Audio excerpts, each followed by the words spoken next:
There can be no argument that mountain cross racing is an extreme sport. Just ask James Maltman. He was one of many that left Black Hill with badges of honour in forms of some serious bruises. Tim Dunn's exit from the semi-finals just as spectacular.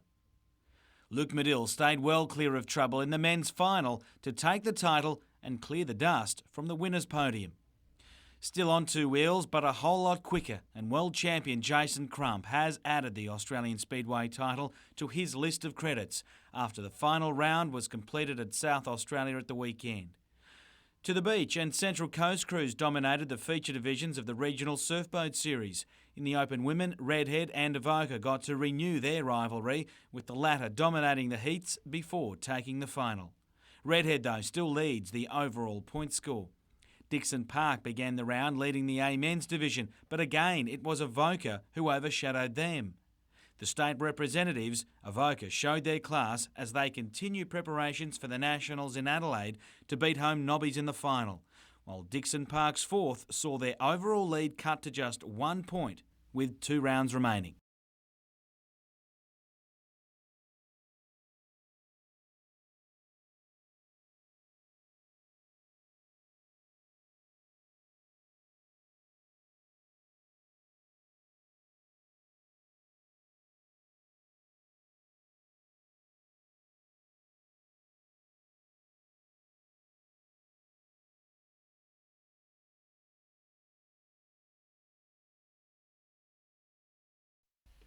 The convict lumberyard and recently rediscovered coal mines below Fort Scratchley are important parts of Newcastle's early history. And despite their relevance to the global migration and convict criteria, both state heritage listed sites failed to be nominated.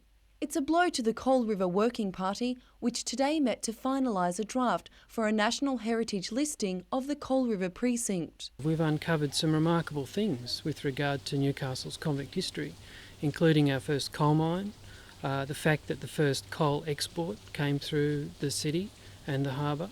The party will pressure the federal government to add Newcastle to the list, arguing that the oversight highlights the need to further acknowledge the region's history. It works both in terms of an acknowledgement of our history and heritage, but it also means a greater interest in conservation and preservation. I've no doubt that we can meet the criteria. It's a matter of getting the message across to them and getting them to understand what significance this has in the place of Australia's history. Nominations will be submitted to the World Heritage Centre by the middle of the year, to be processed in 2008. Alexandra Crowell, NBN News.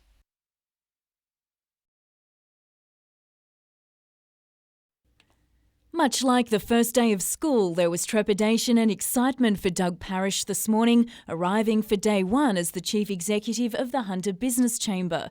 His resume is extensive, most recently working as a management coach and before that a Managing Director of Alcan's Gove plant in the Northern Territory. I've worked in the Hunter twice before, once for Carrington Slipways and the other for Tomago Aluminium, all up about 12-13 years in the Hunter. Replacing high-profile CEO Glenn Thornton, Doug's eager to make sure the Chamber is serving the needs of its 1,100 members, starting with a 25-year strategic plan.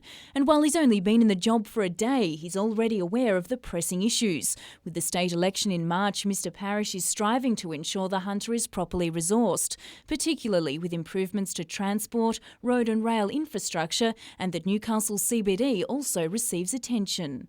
There remains more to be done, both with Honeysuckle and with the Mall and the West End, so there's quite a bit to do yet. Jane Goldsmith, NBN News.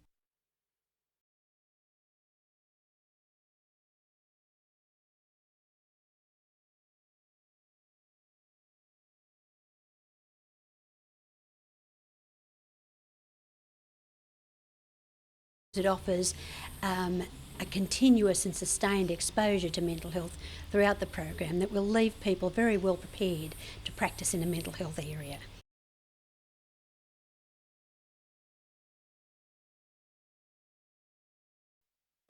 Police allege Brendan Ward was one of 3 men involved in a violent assault and robbery at a house adjoining the Belmont North Butchery on December 27. During the incident, butchery owner David Reid was shot twice in the stomach and stabbed with a machete before the trio stole $25,000 cash.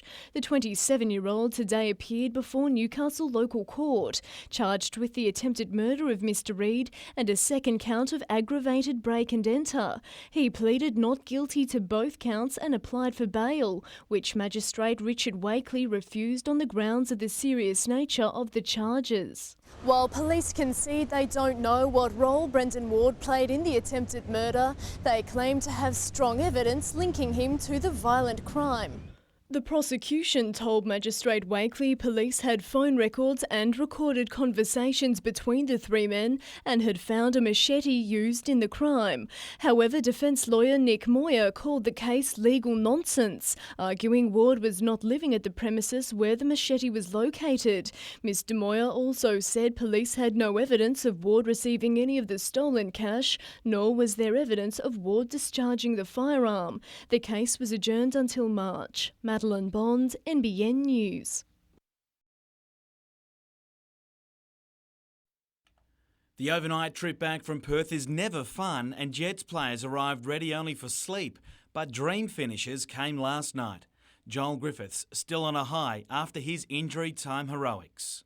I've dreamt a lot of moments like that, but never actually happened. So, I'm very fortunate. Down 3-1, Newcastle's finals hopes were fading until Griffiths pounced on a parried Perth save. Then the real saviour, latching onto a cross to put away his second in as many minutes. The fight back, a real confidence boost before Friday's must-win match. Mentally we're very, very tough, and we won't lie down until that final whistle. But their ability to put teams away when in the lead does concern the coach. After Nicky Carl opened the scoring, Perth equalised before the break and then grabbed 2 more in quick time in the second half. They'll have to be ruthless against the minor premiers on Friday night, a game defender Steve Eagleton is racing the clock to be ready for.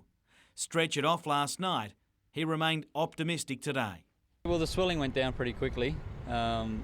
And I haven't had any pain. I'm starting to put a bit of pressure on it now. So, yeah, I'm hoping. Stu Michalek will be available after serving his suspension, while Paul Ocon could also return from injury.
Water levels haven't dipped this low in the Murrurundi Town Water Storage Dam in over 20 years. The storage level is now down to about 40% capacity, and there's no rain forecast, so we're not expecting any inflow into the dam. and we need to maintain that supply for essential services from here on in. Since the Pages River stopped running 12 months ago, Council has been forced to pump water into the dam from this natural spring, which could dry out at any time. Level 4 water restrictions come into force from midnight tonight, and while residents will be allowed to water gardens for 1 hour per day between 7 and 8 p.m, the watering of lawns and pavements and the washing of cars is banned. Water deliveries to rural properties from the town dam will also stop. From now on, farmers will have to get their water trucked in from Scone at cost. Water is also a crucial ingredient in the maintenance of the Shire's gravel roads, which are now a possible safety risk. And their condition will slowly deteriorate. We're doing some risk analysis on bus routes at present to make sure that they're in a safe condition. Madeline Bond, NBN News.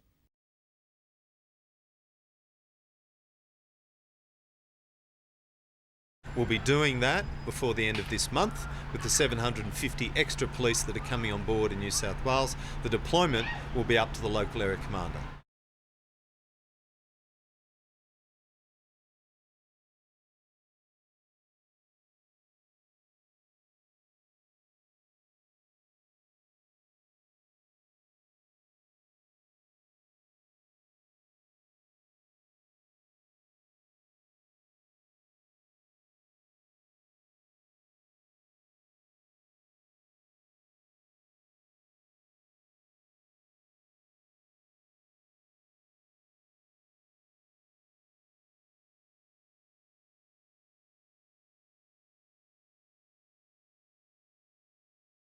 We just wouldn't be able to get our supplies into the area. The big trucks wouldn't be able to supply the butcher and the IGA and all that type of thing. It just kill Talara.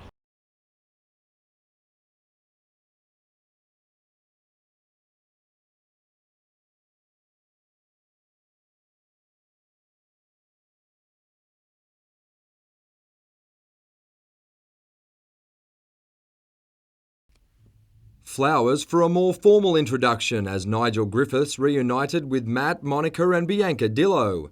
Less than 24 hours earlier, Nigel was in the car park of the Mater Hospital when he heard Matt's desperate pleas for help. Selflessly, the father of 3 rushed to Monica's aid, helping Matt deliver the couple's second daughter. And as I stepped out came Bianca and Nigel and Matt, I think, caught her together, and then I just remember being carried into the hospital.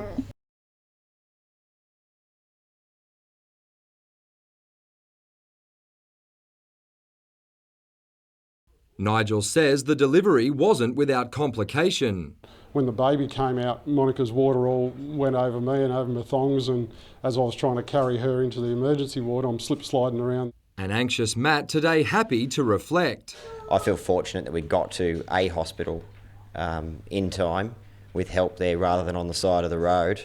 Like all good fathers, he says the story will be wheeled out for every big occasion. It's something I know I'm going to make a very big speech on her wedding about. While Bianca wasn't fazed today, Mum was simply grateful for the kindness of a stranger. It's good to see that there's still people out there that are willing to give a helping hand.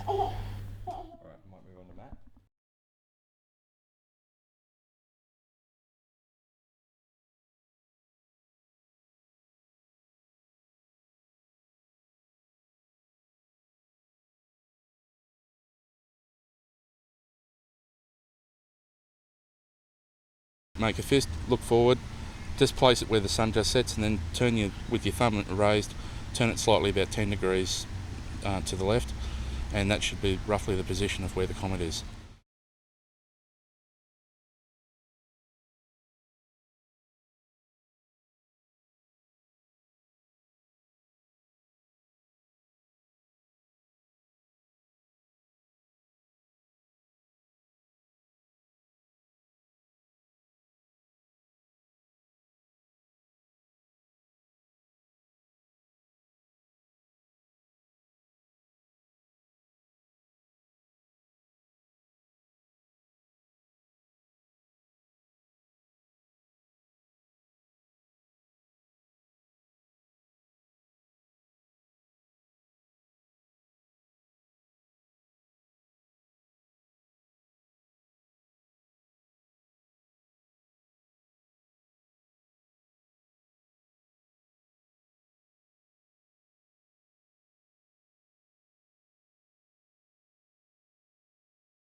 Peter Lewis sure knows how to make his mark. The teenager only took to track racing 3 years ago and already has a swag of state medals to boot. And from the Newcastle Velodrome, tomorrow he'll front up against an international field at the venue of the Sydney Olympics. When I first started, I was just racing here, didn't even know how to ride a bike properly, and now racing in Sydney, so it's a big step. Training 4 days a week here and another 2 in Sydney each week has its drawbacks, but his focus to win and his training partners certainly help. His brother Michael is also in the state team, along with endurance rider Joe Lewis, who not only shares the same surname, but the brothers' desire to compete at the highest level. It does, it inspires you a lot, and if you're feeling down, they'll keep you up, they'll lift you. They can't do much for him in Sydney this week, however, with Peter to race 4 events on the track, including the sprint and 1 kilometre time trial against competitors he knows almost nothing about. Against Australia, I could go alright. I'm not sure about other countries. I've never raced them. Never even seen him ride before, so don't know. Tomorrow, he'll find out firsthand.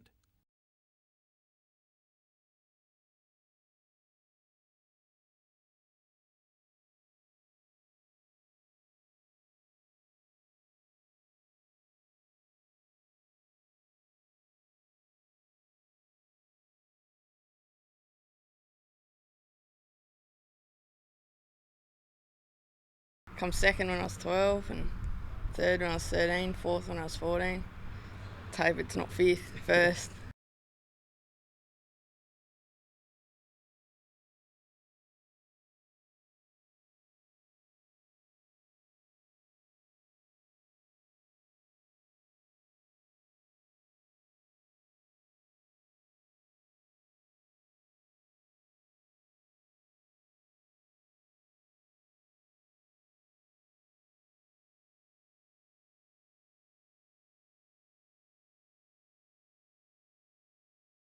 Other kids get to see what animals and plants live in particular habitats, how they eat, what they live in and how they move around. Well, we looked for crabs in the mangroves, and then the gentleman asked us to have a look at the crabs, and then he explained to us what kind of crabs they were and how popular they were in this area.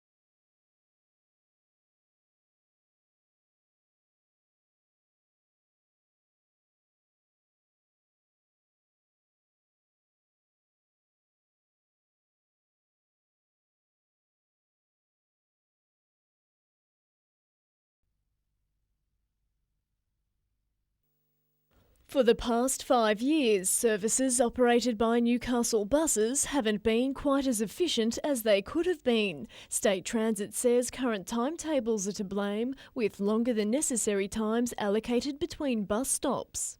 Some of our buses running in Newcastle were running very slowly. Our drivers refer to it as dragging the anchor. It's a marine term where the timetables are structured so they've got to run slow. On occasion, drivers have even stopped their vehicles to make sure they don't arrive early at destinations. However, things are set to change, with revamped and more efficient timetables coming into effect from January 28. For some of our routes, it's up to 7 and 10% reductions in travel time, which is great. For example, if you're travelling from Newcastle to Glendale, it used to be just under 70 minutes and now it'll be 60 minutes. The new timetables are available from State Transit bus depots and on the internet. Madeline Bond, NBN News.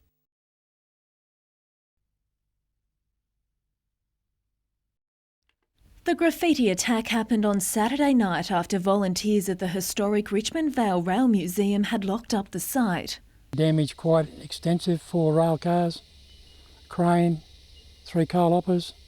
The clean-up bill stretches to more than $5,000. Not only costly to remove, the graffiti is also time-consuming to clean off. One side of one car, 3 guys, probably 2 days. Ray Hennessy believes the trains were targeted because the vandals wrongly think their illegal artwork will be showcased along Newcastle's rail routes. It does not run on the main line. So they may think it runs between Cessnock and Newcastle, but it does not run out in the open lines.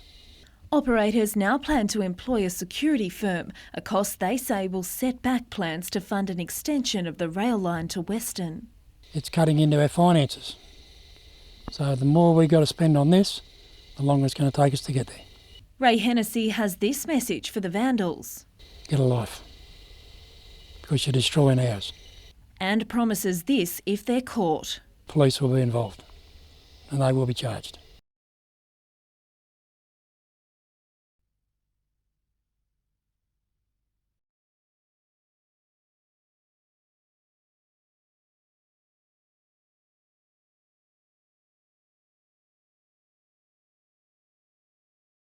Everybody that has signed the petition and other people all want picnic tables or some shelter. There's not enough shelter on the beach.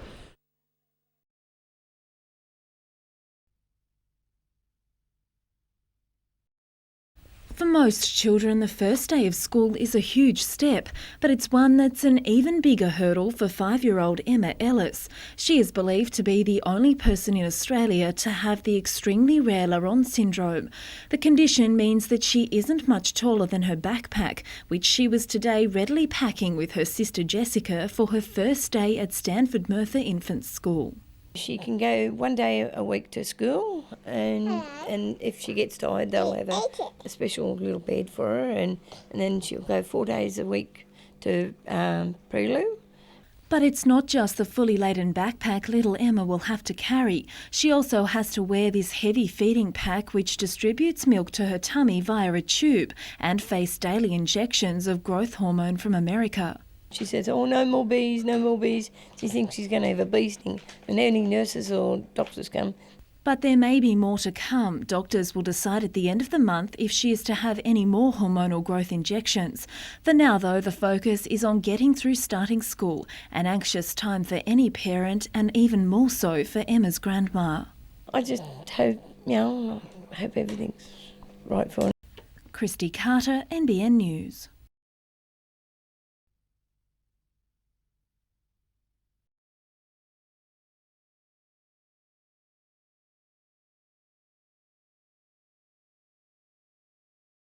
Teachers need to ensure that the ideas that they're working with when they're with their students are important ideas, and that students get a good understanding of them, not just a superficial understanding.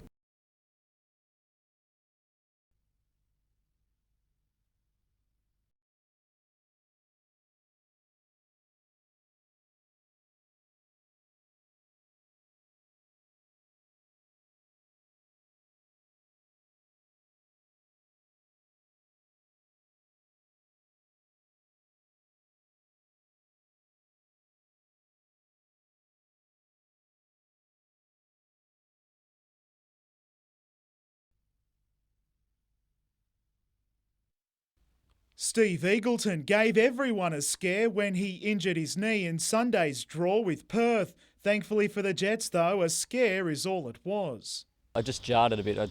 My knee, after the last operation, it just doesn't bend fully up, and when I landed on it, I squashed it right up, and it just hurt a little bit. On the surface, it looks as though that hurt is now worlds away, with the defender cleared of any serious damage. Being the last game of the season, a push for the finals, just want to be out there. Captain Paul Ocon trained today as well, not affected by the quick turnaround of matches after sitting out the last round because of a quadricep injury. He wanted to have a full week under his belt before he played, and we trained again on Monday with the players who played less than half a game and the ones who didn't travel with us, and he trained very well within that group. It's experience the Jets can ill afford to do without as they prepare to host minor Premier Melbourne this Friday in what is the last throw of the dice to secure a final spot. And what a way to finish the season proper off the park, with the club expecting its 100,000th spectator through the stadium gates.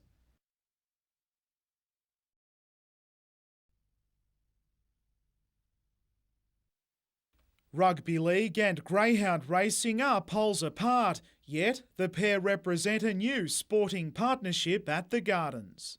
This ground happens to be in West area, and it's an outstanding facility that should be utilised. Cricket commitments mean Wests can't play at Harker Oval until after the local league season starts. We're hosting a trial this year with South out here on March the 10th, and the wonderful lighting out here will enable us to play Central in round 3, our first home game out here. Under the one-year West sponsorship, the Rosellas will have the option to move more games to the Gardens. The juniors, we'd like to get them involved as well. There has been discussions down the track there, and the junior and the senior club will utilise the facility to train as well. Newcastle's representative league side already trains at the Gardens, while West's will start early next month. There's even talk of cross-promotion between the sports. Wests have indicated in our discussions that to follow on from the greyhound meeting. Despite the early season shift, West's officials have played down a permanent move to Birmingham Gardens, claiming this deal is in the interest of flexibility. Let me assure you, Harker Oval is West ground and will be West ground for the future.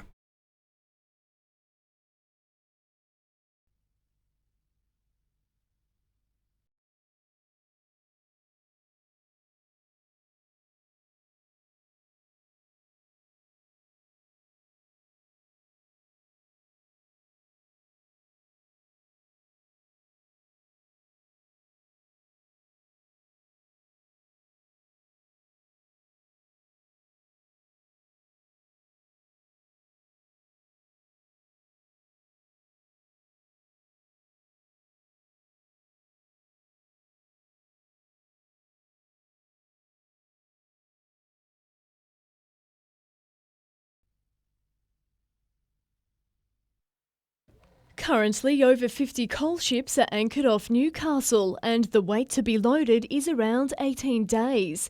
It's claimed the delays are due to getting coal from mine to port and an increase in international demand.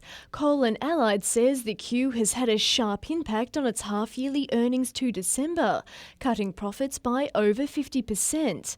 The company says, along with other Hunter producers, shipments were constrained by significant congestion at the port of Newcastle, causing delays, coal handling costs and impacts throughout the production process. CNA's earnings for the period are expected to be around $60 million, down from $150 million for the same period in 2005. However, the Hunter Valley Cold Chain Logistics team says coal companies themselves are to blame for the current shipping delay, pointing out that the arrival of vessels to the port is the responsibility of the coal producers and their customers.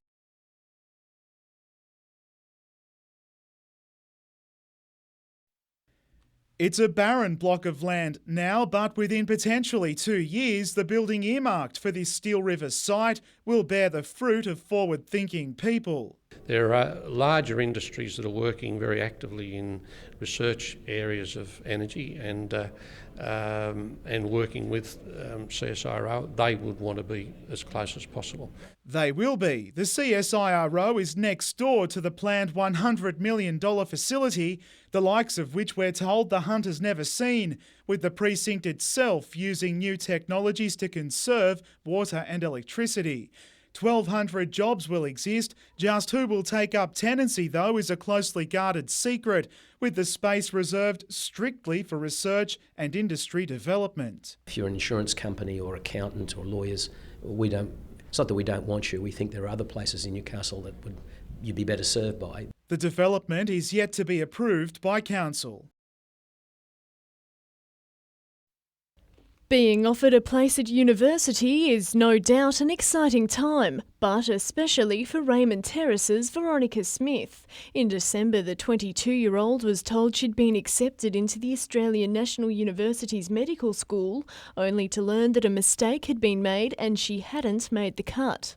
And then, it was very devastating and kind of ruined my overseas holiday. But her fortunes have taken a happy turn. I'm thrilled to have been offered a place with the Newcastle Uni Medical School, and I went online and accepted the offer within 5 minutes of viewing my offer. This year, the university has been able to increase the number of offers made to 8,075, which is up 19%. And the way we've done that is by lobbying federal government, and we've been very successful in getting additional places, in fact many more additional places than other universities in the state. People who have been made an offer are advised to accept it as soon as possible, while anyone who missed out or is unhappy with their offer can attend the university's advisory days, which are being held on all campuses tomorrow afternoon. Very important that students try and get to one of those so that we can give them personalised advice, because it's not all over. There are additional rounds. Madeline Bond, NBN News.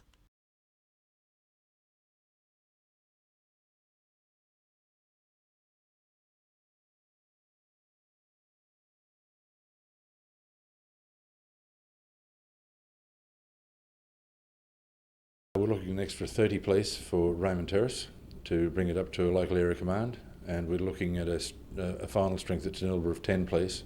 There are currently 3 on the books out there, so that's another 7 for Tanilba.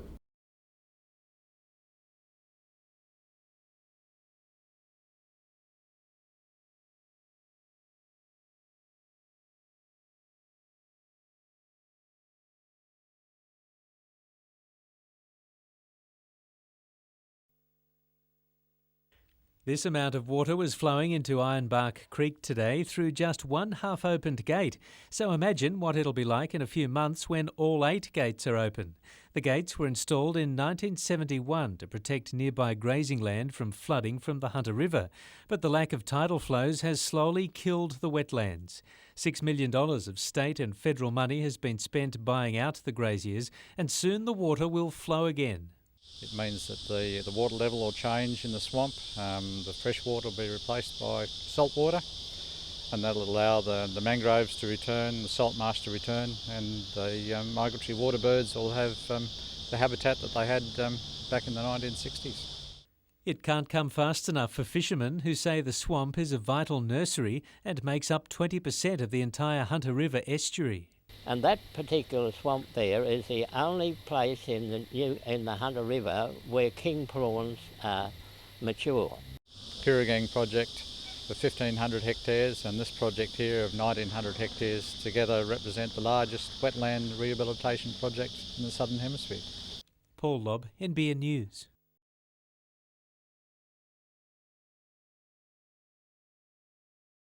Unlike most sides, the Victory boasts an imposing undefeated away record, having scored at least 2 goals in every fixture. But in light of their recent performances, the Jets coach knows his counterpart Ernie Merrick isn't satisfied. They've been fairly inconsistent compared to where they've been so consistent all season, and he will want to take some momentum into the final series. The last time the sides met, possession played a huge part in Newcastle's win. Van Egmond says the international experience of a fully fit Paul Ocon is tough to overlook, despite 5 weeks on the sideline. I think we need to be able to keep the ball as well as possible, and Paul offers that as well. His heroics last week salvaged Newcastle a point, but Joel Griffiths knows a repeat performance against Melbourne won't be enough. 15 minutes in, an early goal sure will be great, but we've got to continue to try and score another one. We can't sit back like we did against Perth. Off the park this afternoon, the Jets offered Socceroo Jade North a new 3-year contract, including an option for the defender to chase an overseas deal. The club is expected to begin negotiations with Milton Rodriguez and Gary Van Egmond next week, with an early season warning from owner Con Constantine about making the semi-finals seemingly no longer a factor. I would dare say that we'd be a brave club not to offer Dutch a contract after this season, no matter what happens Friday night. Mitchell Hughes, NBN News.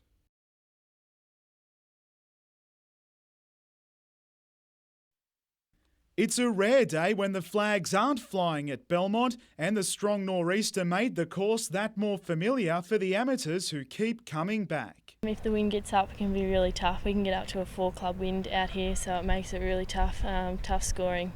Rebecca Flood should know the state junior champion has been here 5 times and is historically among the stronger performers, even if day 1 didn't go to plan, ending at 2 over. This is a pretty prestigious event for us on our calendar, so it's a great tournament, and it's a big tournament to win for the year. For Shinae Ahn, it's her first event of the year and she says it's more of a warm-up. I have been selected to play in the Tasman Cup. Even I play bad here, I am still selected. That relaxed approach worked for the Kiwi, finishing at 2 under, second overall. Sydney's Helen O had a forgettable start but recovered on the 6th. The birdie, though, wouldn't be enough to finish the day subpar. Playing her first Lake Macquarie Championship event, Belmont's Eliza Huff is among the Hunter contingent and at 12 is the youngest in the field of 100 players.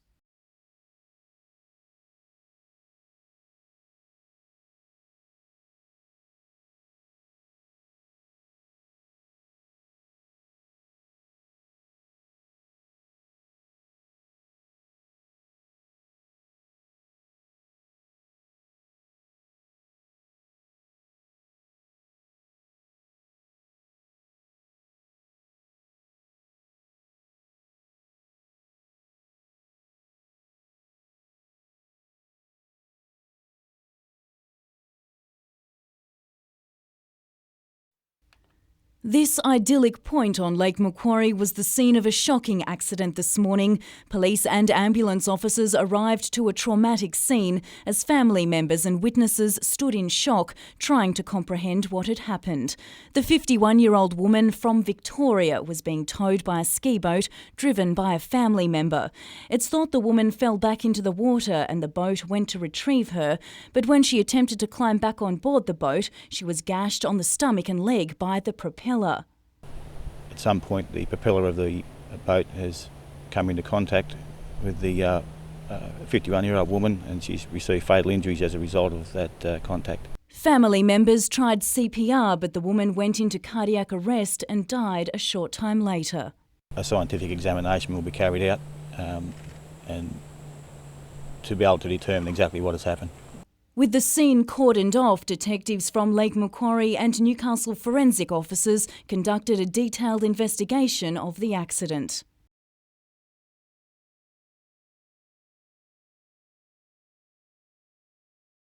Back in 2003, Bob Carr told Newcastle wharfies that a multi-purpose terminal would guarantee their jobs. It secures the future of many families in this region because there will be a growth not only in immediate waterfront activity, but in port-related industries. Today it was Morris Yemmer on the harbour, selling the same dream with an election just 2 months away. $22 million to uplift the infrastructure and undertake an international campaign to market the site to international investors as well as Australian investors to bring dollars and jobs to Newcastle.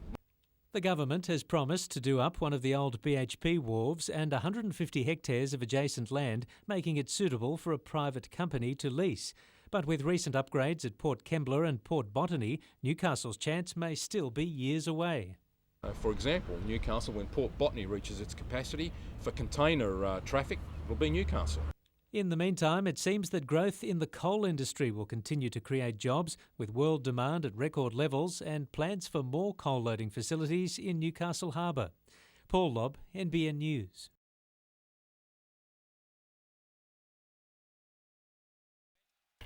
It's been an unusually quiet summer for the Hunter's 40 rural fire service brigades. While they would normally be battling bushfires in the region's hotspots during December and January, this summer volunteer firefighters have instead been deployed to massive blazes in Victoria and the Snowy Mountains.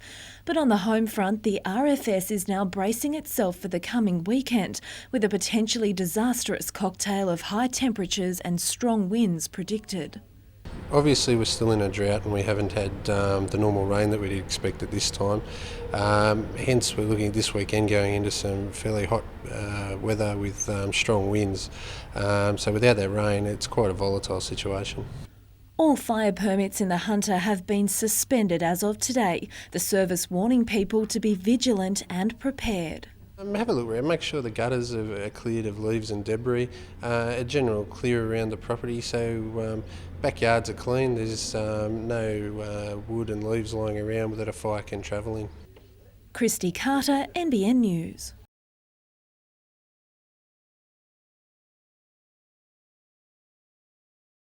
The proposal for a regional transit authority to oversee the Hunters rail, bus, ferry and taxi services is the result of a lack of people using public transport.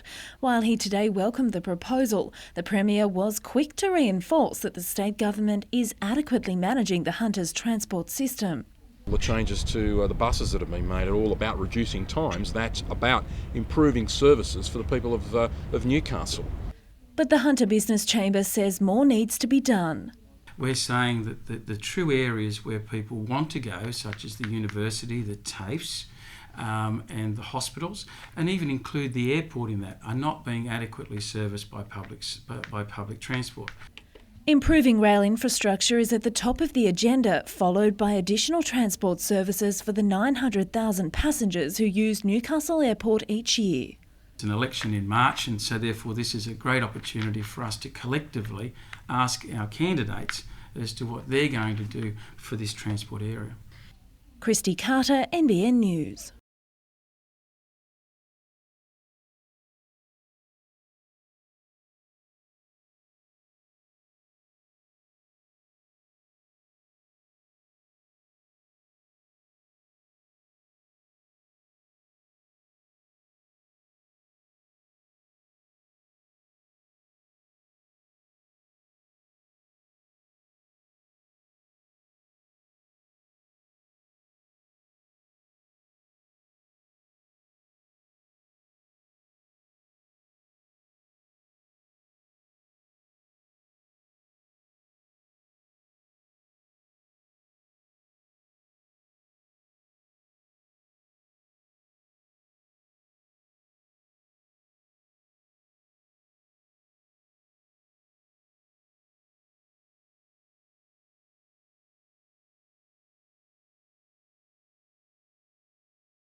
Those looking to make the most of calm morning conditions didn't get them for long as the winds blew at Belmont.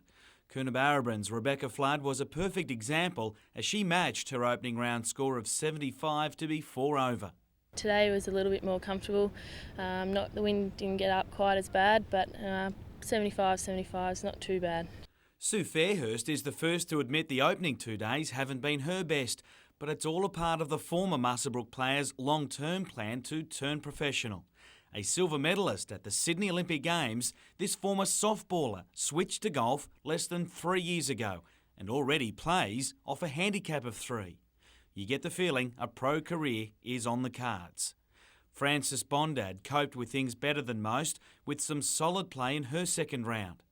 The New South Wales club golfer finishing with a 1 under par round. Overnight leader In Hong Lim was unable to back up her opening round, but still showed some glimpses of why she'll be challenging over the weekend with some great approach play. Tamworth's Julia Boland, the wonder catch over the weekend rounds, with the Australian team member a one-shot leader.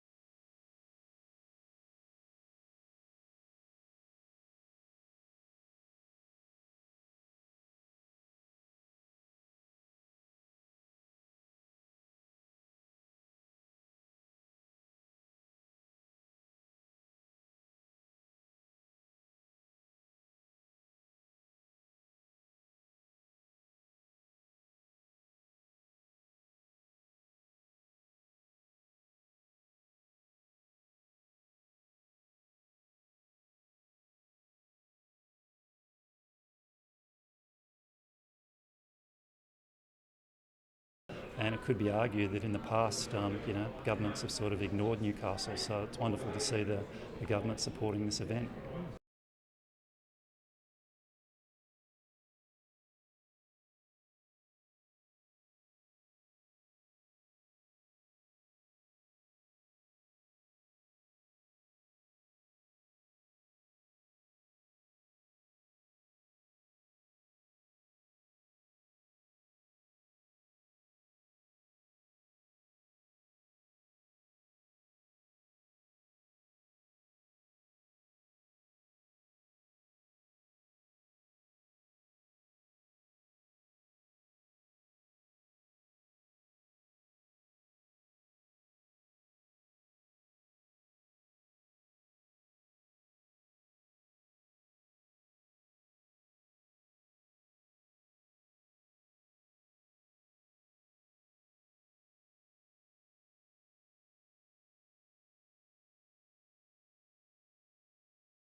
4 teenagers were killed in this horrific crash at Byron Bay last October. The car was driven by a P-plater. Sadly, young drivers and their passengers dying on the roads is a statistic that's becoming all too common. It's disturbing to know that it can happen to anyone. Today, a driver education seminar in Newcastle aimed to help young people avoid danger. While the nature of youth is often risk-taking, the course teaches low-risk thinking in the hope it leads to safer driving. Practically, speed was also an issue, especially when it came to stopping. Stopping distance issue is a big issue with them, compounding that with reaction times and distances travelled whilst they're reacting. And it tends to justify why they need to keep this safety cushion, which is the 3-second gap. Organisers say the $220 course does deter some drivers, but others say you can't put a price on safety. But I think everyone should have to do this. I think it's something the government should implement and make mandatory for every new driver. I think it's definitely worth it.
Finally able to soak up the finals feeling.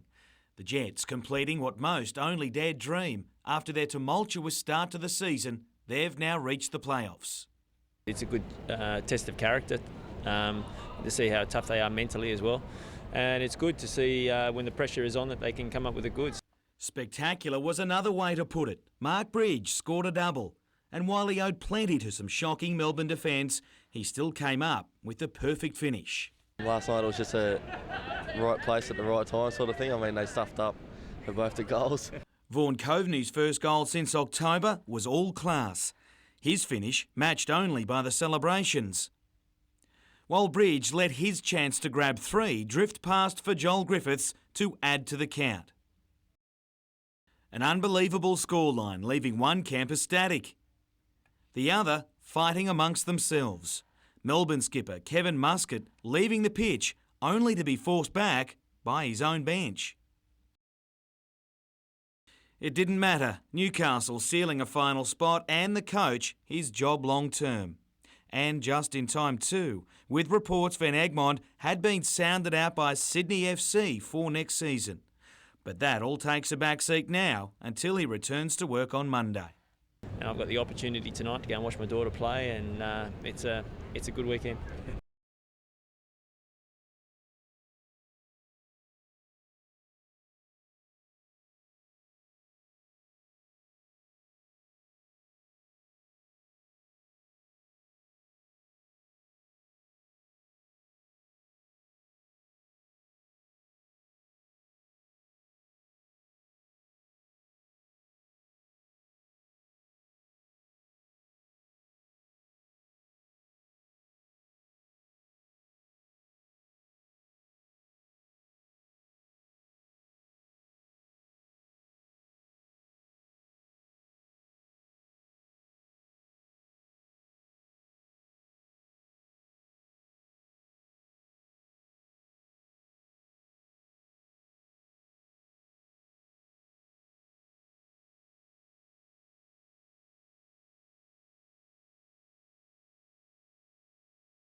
That may be the case for these happy wedding planners, but love does come at a price. We're amazed at the effort and the money, I guess, that people put into organising their weddings. It's extraordinary. A lot of expensive pieces make up the wedding puzzle: photography, entertainment, flowers, event hire, the cake, and not to mention the dress. This gown will set you back $2,800, and that's without the accessories. But of course there's a style for every budget. A reception at City Hall is the pick for those with money to spend, but expect to pay around $1,000 just to hire a room, then reopen the chequebook for bridal tables and catering. Fancy a red carpet arrival? It also comes with a red-hot price tag. It's very expensive though. I can't believe how quickly everything adds up. We have set a budget, but at this stage we're not going. May need to be revised. It was about 20,000 it's looking like. Well, we were looking at probably trying to get away for 15,000, but we'll have to see. Figures show the average wedding in the Hunter costs around $19,000. Only 2 years ago, the average Australian wedding was spending $22,000. But our couples assure us their special day is worth every cent. If it means that all the family can be there, then it's worth it. Christy Carter, NBN News.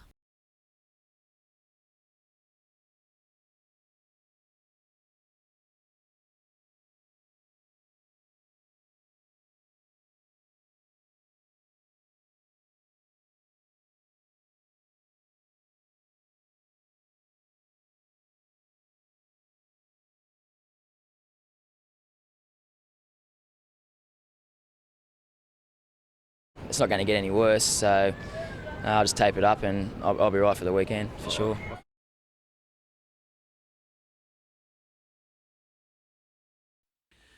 The winds have blown all week at Belmont, but at least they were cool. Today's westerly, not what the field was after.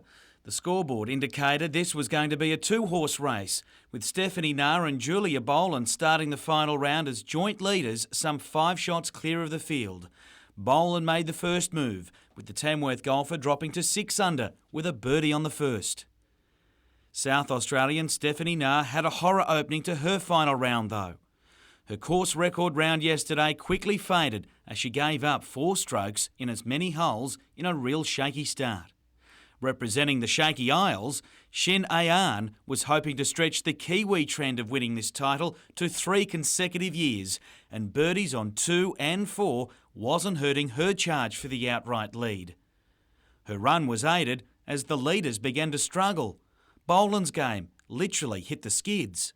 Na fought back though to make a bid for the lead over the closing holes.